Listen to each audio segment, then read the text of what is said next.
Welcome to the deep dive.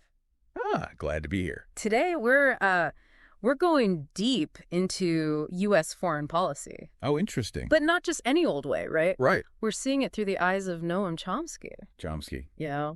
Quite the perspective he's got. Exactly. And we've got some excerpts from what Uncle Sam really wants. Okay. Yeah, that's a good one. We're going to unpack his argument. Get ready. See what evidence he's got. Lay it on me. All right. So Chomsky, he starts right after World War II. Okay. U.S. is top dog, right? Global superpower. Global superpower. Yeah. And he drops this crazy stat. Okay. U.S. had 50% of the world's wealth. Wow. 50%. That's a... Like half. That's a lot. It's wild, right? Yeah. And Chomsky says, they weren't just happy sitting there. Right. They had a plan. A plan. To keep things that way. Keep on top. And he calls it like the grand area. Grand area, huh? Yeah. Okay, I'm intrigued. So what is this grand area business all about? Imagine this, right? Okay. This network, this web of resources, markets spanning the globe. Wow. Western Europe, Far East, the old British Empire, Middle East, everywhere. Huge. Yeah. And this is all to keep America's engine running. Fuel the economy, Yeah. Secure that dominance. So everyone on board with this? I mean, were there differing opinions within the U.S. government on how to achieve this grand area? Oh, yeah. There's got to be. Different factions, different ideas. Right. You got the hardliners. Hardliners. That NSC 68 document? NSC 68. Yeah, from 1950. Okay. They wanted to go hard against the Soviet Union. Up the military spending, forget about social services, squash any dissent. Wow, suppression of dissent in the name of national security. That's a pretty strong stance. Yeah, pretty intense. What about, was there anyone pushing back? Oh, yeah, you had more moderate voices like George Kennan. No, yeah. Yeah, a diplomat, helped shape U.S. policy early on. Interesting. But even Kennan, considered a dove, had some pretty chilling ideas. Really? Like what? Chomsky talks about this memo. Okay. Policy Planning Study 23. PPS 23. Top secret stuff. Oh, okay. Kennan basically says, forget about human rights. Whoa. Forget those idealistic slogans. Wow. Just focus on power. Really? Yeah, raw power. That's coming from a dove. Yeah, he even thought, spreading the idea that governments should be responsible for people's well-being, that was dangerous. Dangerous to U.S. interests, I imagine. Oh, yeah, definitely. Wow. Okay, so you've got different approaches. But this desire for control, for staying on top, seems to be a common thread. Definitely a pattern. And this leads us to, one of Chomsky's most controversial claims. Hit me. The U.S. actively trying to dismantle anti-fascist resistance movements after the war. Ah, yeah, interesting. So these movements are all about social justice, economic equality. Right. Chomsky says, the U.S. saw them as a threat. A threat? Yeah. How so? They wanted to establish, a business-friendly order. Ah, I see. And these movements, they just didn't fit into that vision. Makes sense. So, wait. The U.S. fought against fascism? Right. But then turned around and undermined these movements? That's what he's saying. What proof does he have? What evidence does he give for this? Well, he points to, actions like putting former Nazis in power. Ooh. Yeah, in Italy, France. Well, and then there's the crackdown on worker and peasant movements. Wow. Greece, Korea, places like that. The U.S. backed authoritarian regimes. Wow. Against, the people. Yeah, not exactly the image of a liberator, huh? Not quite. Are there any other examples he gives? Oh, yeah. Big one is Guatemala, 1954. Guatemala? CIA-engineered coup. Wow. Took down Jacobo Arbenz, democratically elected. Oh, okay. But his land reforms messed with the United Fruit Company. Ah, so U.S. corporate interests. Big time. And so democracy gets sacrificed. In this case, yeah. To protect those corporate interests abroad. It seems that way. Aligns with the whole grand area idea, doesn't it? Definitely. Making sure things are, good for business. Exactly. And this fear, right, of countries doing their own thing, succeeding without the U.S., Chomsky calls it the threat of a good example. Threat of a good example, huh? Yeah. It's like if one country figures it out, gets healthcare, education, all that good stuff, without playing by America's rules, right, it could inspire others. A domino effect. And that's that's a problem for U.S. dominance. That's the fear. So it's not just about, fighting enemies. Right. It's about preventing alternatives Exactly. from even getting a foothold. Nipping it in the bud. And Chomsky, he gives some specific examples. Oh, yeah, he lays it out. He talks about Laos. Laos. Yeah. Okay. The secret bombing. Secret bombing. In the 60s. During Vietnam. Yeah, and then there's Grenada. Grenada, that tiny island. Mm-hmm. The invasion in 83. Right. And Nicaragua. The Sandinistas. Yeah, constant attacks on them in the 80s. Okay, lots to unpack there. So much, but I think we'll save those examples for the next part of our deep dive. Sounds good. We'll go one by one, really get into it. Looking forward to it. Yeah, it's going to be fascinating and I think pretty eye-opening. Eye-opening, definitely. For anyone who, wants to understand how U.S. foreign policy really works. The real deal. The real deal behind the scenes. Yeah, I'm ready. Me too, let's do it. Let's dive in. All right, so El Salvador. El Salvador. Yeah, in the 80s. Okay. It's a perfect example of Chomsky's talking about. Okay, how so? What was going on there? Brutal civil war, right? Right. And Chomsky says the U.S., they made it worse. Okay, so what was the U.S. doing there? Well, you've got this leftist insurgency fighting against the government. The government, which was... Oh, totally backed by the U.S. Of course. And the military there. Yeah. They were brutal, man. Really? Oh, yeah. Tons of human rights abuses. Wow. Anyone they even thought was with the rebels, they targeted them. And Chomsky saying the U.S. was involved in this? Oh, yeah. He says they were supplying them. Supplying? Yeah, weapons, training, intelligence, the whole 9 yards. Wow. And they knew, what the Salvador military was doing. So they knew about the human rights abuses and still supported them. That's what Chomsky argues. He even quotes a U.S. trainer. Oh, what did they say? Something like, the Salvadoran soldiers were so ferocious. Ferocious. Yeah, and that they had trouble taking prisoners. Instead of... Well... Oh, gosh. Yeah. Pretty grim. So he's painting a picture of, real brutality here. Oh, yeah, for sure. Does he give any specific examples, to back up these claims? Oh, definitely. He talks about Archbishop Oscar Romero. Romero, okay. He was, outspoken critic of the military. Salvadoran military. Yeah. And the U.S., he even begged Carter, to stop sending aid. Wow. Saying it was just making the violence worse. And what happened? Well, shortly after that, Romero was assassinated. Assassinated. While saying Mass. That's awful. Yeah, really powerful story. What does Chomsky say about it? He says it shows you, what U.S. foreign policy was all about in those days. Which was stability. Stability. But, stability for who? Right, for business. Yeah, for business interests. Even if it meant sacrificing human rights and democracy. Sadly. Maintaining that order no matter the cost. That's the idea.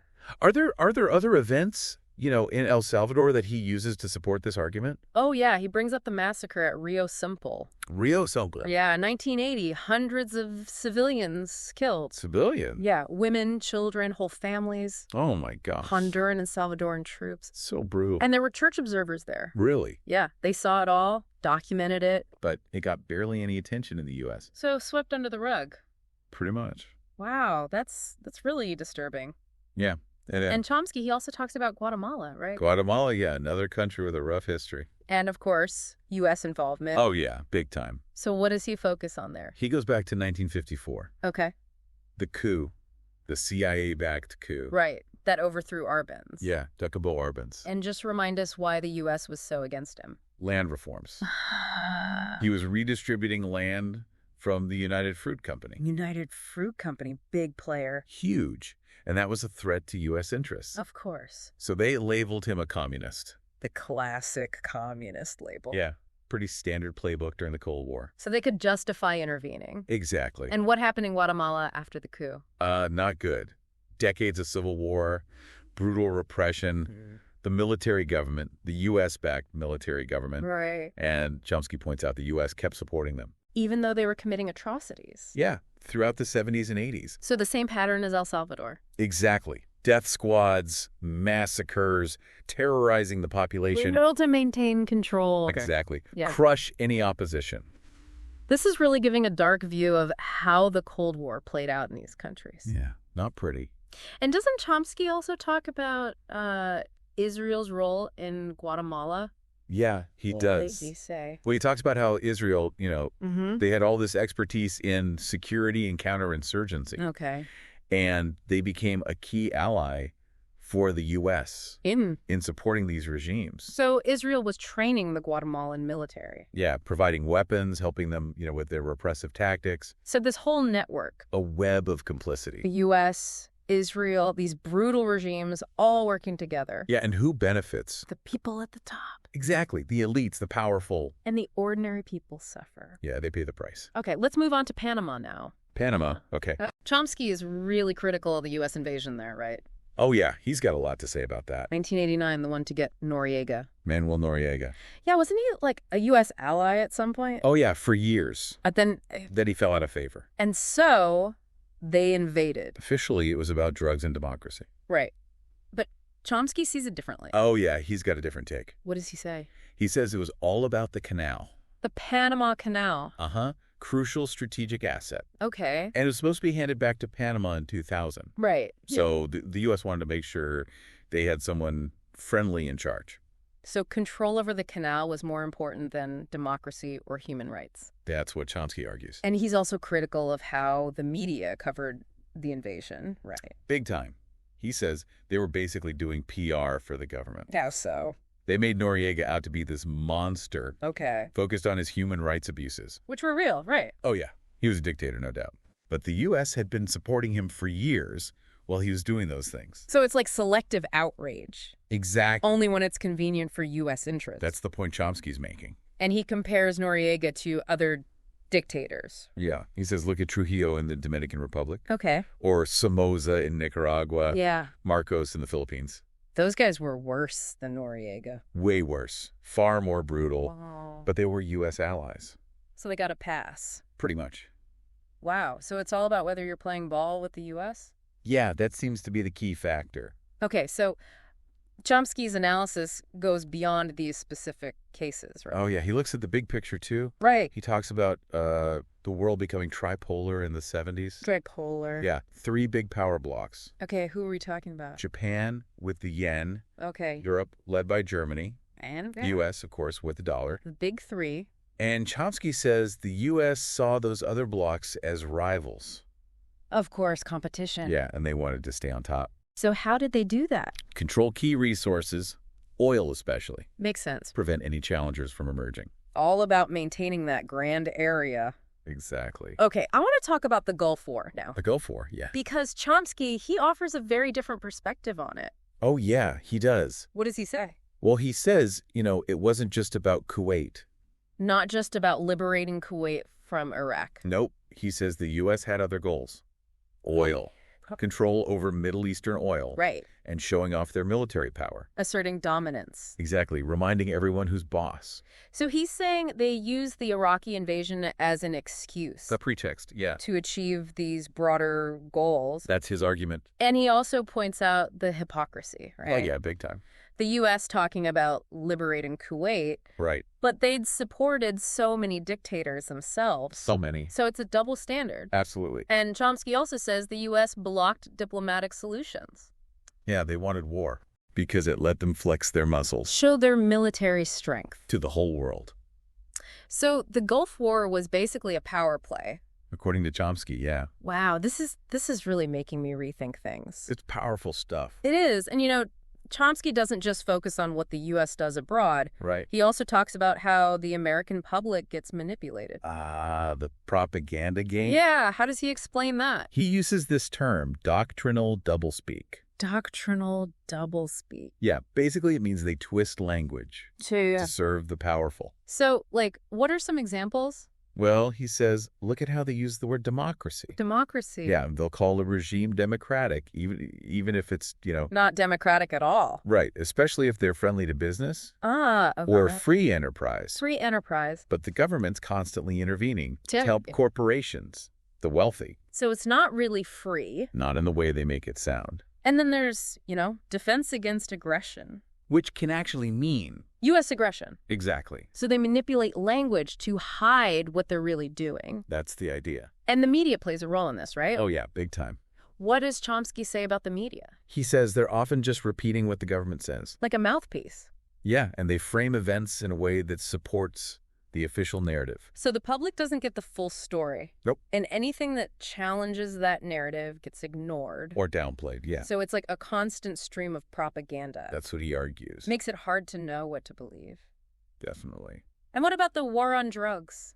Yeah, Chomsky's got a lot to say about that, too. He sees it as a way to distract people, right? Totally. He says it's about shifting attention away from the failures of U.S. foreign policy. Okay. And it's a way to justify more repression. Repression of? Poor communities, minorities, So create a problem and then present yourself as the solution. Exactly. Classic tactic. Chomsky also looks at Eastern Europe after the Soviet Union collapses, right? He does. And he's not very optimistic about it. No, not really. What does he say? He says the West, especially the U.S., they saw it as an opportunity. An opportunity to expand their influence. Economic and political influence. Yeah, and he criticizes the IMF and the World Bank. Those institutions. Yeah, he says they're used to impose these neoliberal policies. Policies that benefit Western corporations. Exactly, and hurt ordinary people. So the same pattern of exploitation we've seen elsewhere. That's Chomsky's point. It's all about control. Control and profit. And Chomsky says the U.S. is becoming like a rent-a-thug. Rent-a-thug? Yeah, using their military to enforce the global economic order. Even as their own economic power is declining. So a pretty bleak view of U.S. foreign policy. Yeah, Chomsky doesn't sugarcoat it. Driven by self-interest, a desire for power. And a willingness to do whatever it takes to stay on top. But he doesn't leave us with a sense of hopelessness, does he? No, not at all. He believes things can change. Through informed citizens, people who are engaged and willing to fight for a better world. So what can we do as individuals to challenge this system? So, Chomsky's painted this pretty dark picture of U.S. foreign policy. It's not exactly sunshine and rainbows. But he does believe in change. Right? Oh, absolutely. He's not a cynic. Okay, so how does he see that happening? Through people, through citizens, people who are informed, engaged. Right, but it all feels so big, I know what you mean. This whole system, foreign policy, the military, corporations. It's a lot. It's overwhelming. So where do we even begin? He always says start with education. Education. Yeah, understanding the issues. Okay, so, reading more. Reading's good, but it's more than that. Yeah. It's about going deeper, The headlines, the sound bites. The stuff we see on the news. Yeah, the mainstream media, the politicians, they're all spinning things. So we need to be more critical. Exactly. Think for yourself, analyze the information. Okay, so, media literacy. That's a big part of it. Learning how to spot the biases. Yeah, and then finding alternative sources. Sources that challenge the mainstream narrative. Exactly. Okay. And then what? What do we do once we have that understanding? Well, then you can start taking action. Action. Yeah, Chomsky's a big believer in grassroots organizing. Like protests. Protests, yeah. But also letter writing campaigns. Mm-hmm. Community organizing. Anything to get your voice heard. So find your people, the ones who share your concerns. Exactly. Join forces, make some noise. Make those demands for change. That's how change happens. And he also talks about supporting people in other countries, right? Yeah, the ones on the front lines. The ones fighting for justice, for human rights. Especially in the countries where the U.S. is intervening. Because they're the ones who are really suffering. Yeah, and they're often the most effective at creating change. So how can we support them? Amplify their voices. Yeah. Donate to their organizations. Yeah. Hold our own governments accountable. For the harm they're causing. Exactly. Because what happens over there affects us over here. Oh, absolutely. Chomsky makes that connection very clear. The same forces driving U.S. intervention abroad. Yeah, the greed, the power grabs. They're at work here, too. Leading to militarization, inequality. And that's why he says working for a better world.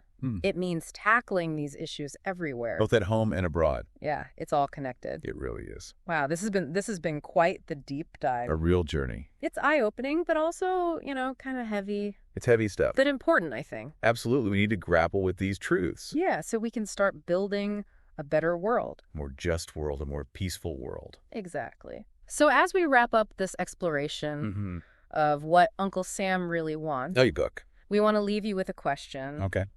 How has this understanding of U.S. foreign policy, how has it changed your view of the world? Good question. And what actions, big or small, are you inspired to take now? That's the key, taking action. Thanks for joining us on this deep dive. It's been a pleasure. Keep questioning, keep learning. And keep fighting for that better world. Absolutely.